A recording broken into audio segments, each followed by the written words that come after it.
All right.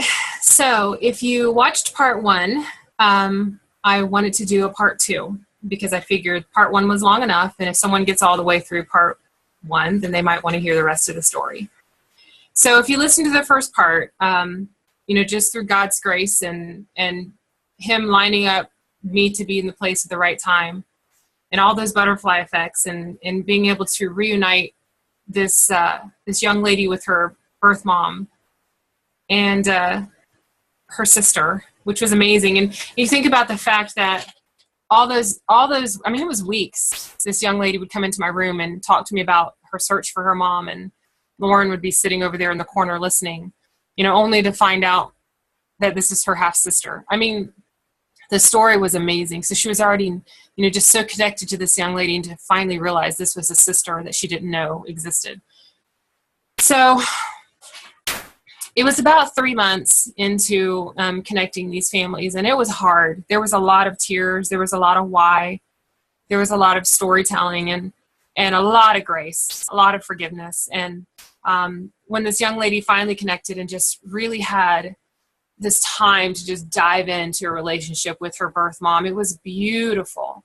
My friend Sandra just would tell me all the time, I can't believe this happened, that these pieces would all fit together the way that they did, and that you would be mentoring a child that I gave up, and tutoring a daughter. And it was just amazing.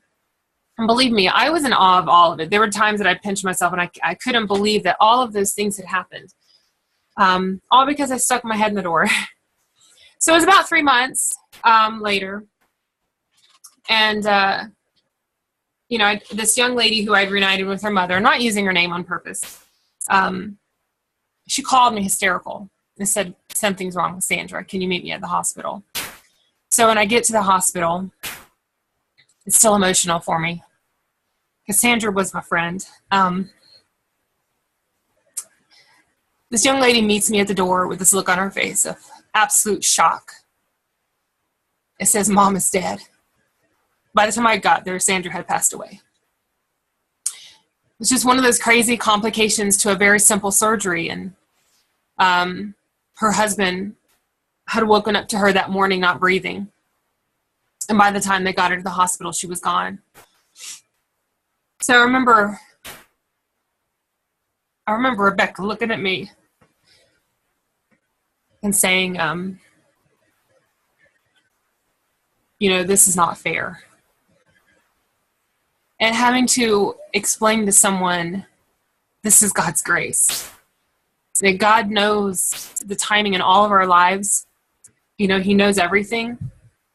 And are we going to be obedient in the very place that we were supposed to be and listen to that voice and answer the call? Because I could have ignored that pile of books on my friend's desk. I could have said, I've got too much stuff to do. I could have decided I didn't want to tutor this little girl because she was a lot of work. I could have not accepted the mentoring program to help this young lady be a teacher's assistant. And I could have said no way to assisting my friend with coaching. There's so many things, but I did. And again, it was just God's grace. So finding out what had happened, that Sandra had passed away due to complications, simple surgery, and looking at this young lady who just wanted so badly to get to know her mom, and only having 3 months with her. But now, years later as an adult, and she's a mom, she can look back on that time as a gift, because so many other things could have not happened for us to have that moment together. It was hard losing Sandra. It was hard trying to help this young lady grasp the idea that she'd had her mom for 3 months. But then all the gifts that came along with it, a new family, an extra family, a sister, now an aunt. The sister has children now. All these things that happened. So all that to say, whether it's good, whether it's hard, whatever you do with your life, be ready to be the butterfly effect in someone's life, because you never know how long it's going to last.